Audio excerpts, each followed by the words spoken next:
मराठी माणसांची number 1 choice Marathi matrimony.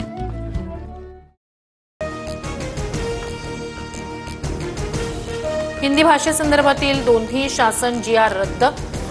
मुख्यमंत्री फडणवीसांची मोठी घोषणा। डॉक्टर नरेंद्र जाधव समितीचा अहवाल आल्यावरच पुढील निर्णय। मराठी माणसाच्या शक्तीसमोर सरकारची सक्ती हरली। 5 तारखेला मोर्चाऐवजी विजयी सभा होणार। उद्धव ठाकरेंची माहिती।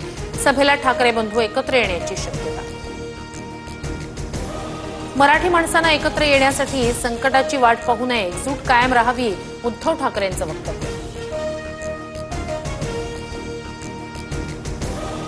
संदीप देशपांडेंकडून पुन्हा राज ठाकरेंच्या भाषणातील व्हिडिओ ट्वीट। जे म्हणतात तेच करता। हिंदीच्या मुद्द्यावरून GR मागे घेतल्यानंतर राज ठाकरेंचं अभिनंदन करताना देशपांडेंचं ट्वीट। विधिमंडळाचं पावसाळी अधिवेशन आजपासून। विरोधी पक्षाचा चहापानावर बहिष्कार। शेतकरी कर्जमाफी, पीक विमा, मंत्र्यांची बेताल वक्तव्य, शक्तीपीठ महामार्ग अशा विषयांवरून विरोधक सरकारला घेरण्याची शक्यता। मराठी जनतेच्या रेट्यामुळेच निर्णय मागे, एकजुटीचा धसका घेतला।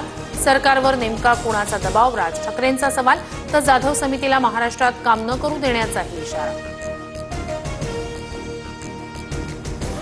इंग्रजी हिंदीबद्दलची शिफारस ठाकरेंच्या शिवसेनेतील विजय कदम यांच्याकडूनच होती। मुख्यमंत्री फडणवीसांचं प्रत्युत्तर। तर निर्णयावरून राज ठाकरेंनीच उद्धव ठाकरेंना प्रश्न करायला हवा, फडणवीसांची टीका।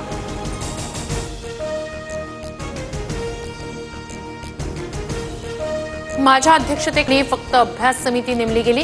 GR फडणवीसांनीच काढला। आरोपांवर उद्धव ठाकरेंचं उत्तर। मनसेला संपलेला पक्ष म्हणणारे आता स्वतःच्या पक्षातील गळती थांबवण्यासाठी राज ठाकरेंशी युती करत आहेत। ही वेळ का आली याचं उद्धव ठाकरेंनी आत्मपरीक्षण करावं, शिंदेंची टीका। आम्ही दोघं भाऊ एकत्र झालो तर यांना काय त्रास? शाखा प्रमुखांच्या बैठकीत उद्धव ठाकरेंचा सत्ताधाऱ्यांवर हल्लाबोल। तर एका विषयानं मराठी माणसाला एकत्र केल्याबद्दल फडणवीसांचे आभार, ठाकरेंचा टोला। संदीप क्षीरसागर आणि बीडमधील विनयभंगातील आरोपीचे CDR काढा। घटना घडली तेव्हा क्षीरसागर त्याच ठिकाणी होते। खासगी क्लासमधील अल्पवयीन विद्यार्थिनीच्या विनयभंगा प्रकरणी मुंडेंचे आरोप। एक वेळ मनसेचा विचार करू, पण उद्धव ठाकरेंच्या शिवसेनेसोबत जाणार नाही।